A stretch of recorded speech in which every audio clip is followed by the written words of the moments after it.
Paradigma apocalíptico. La experiencia del aposento alto en el día del Pentecostés marcó el comienzo oficial de este paradigma. En este paradigma también se conoce como el comienzo de la iglesia primitiva, sus primeros pasos. En este contexto, esta iglesia tenía características muy fuertes. Una de las características fuertemente marcadas en ellos a través de su dinámica de vida era la de vivir bajo el señorío de Cristo. Esta dinámica de vida hacía que la iglesia en ese tiempo sea atractiva, alternativa y alterativa, dado que al vivir bajo el señorío de Cristo expresaban todas las bondades y todas las riquezas del Señor al resto de la comunidad o a las personas que no habían tenido la experiencia con el que resucitó. Esta iglesia en su momento tenía un horizonte perspectivo, era la pronta venida del Señor. Entonces vivían acorde a esa visión.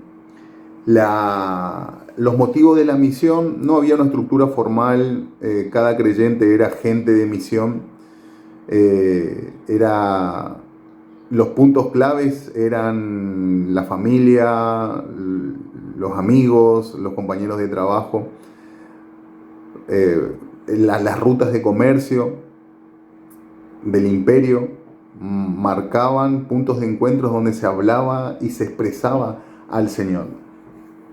Las consecuencias, una de las consecuencias que trajo fue que este cambio de vida en la comunidad puso sus ojos sobre los filósofos de esa época, dado que la época estaba marcada por la cultura romana, greco-romana, y también por la maquinaria helenística, que era un sistema de pensamiento, de filosofía y razón, y la razón que después se iban a ir marcando fuertemente al introducirse ellos en la iglesia y cambiar el destino y el propósito de la iglesia del primer momento en el paradigma, abriendo paso al paradigma helenístico.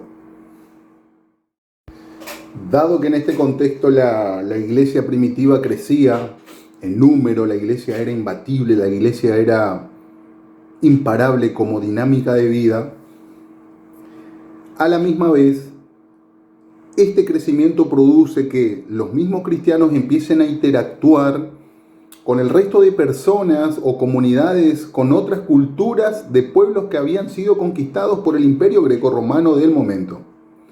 Este proceso, que es una de las características del nuevo paradigma, que es el paradigma helenístico, se llama aculturización.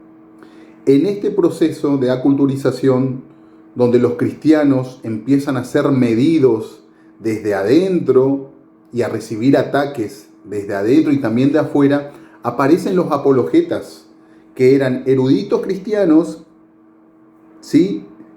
Filósofos, pensadores, que empiezan ellos a defender la fe, pero no desde la dinámica de la vida o de una vida consumada, sino desde la razón, desde una posición de la racionalidad. En este contexto se suman como agentes de misión los apologetas al resto de cristianos. Entonces, en este contexto, la iglesia que era iglesia por expresar una vida, toma una nueva postura, una nueva posición y empiece o pretende ser iglesia defendiendo los ataques desde una posición conceptual, racional, correcta. Pretende ser iglesia.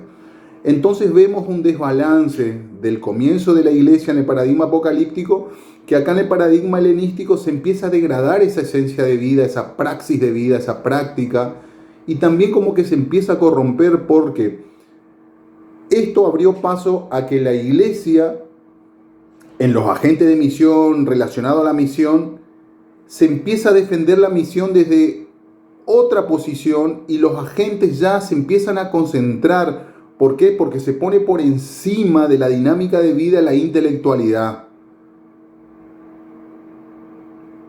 concentrando el poder, ya el poder no pertenecía a la comunidad cristiana en sí, sino a organización.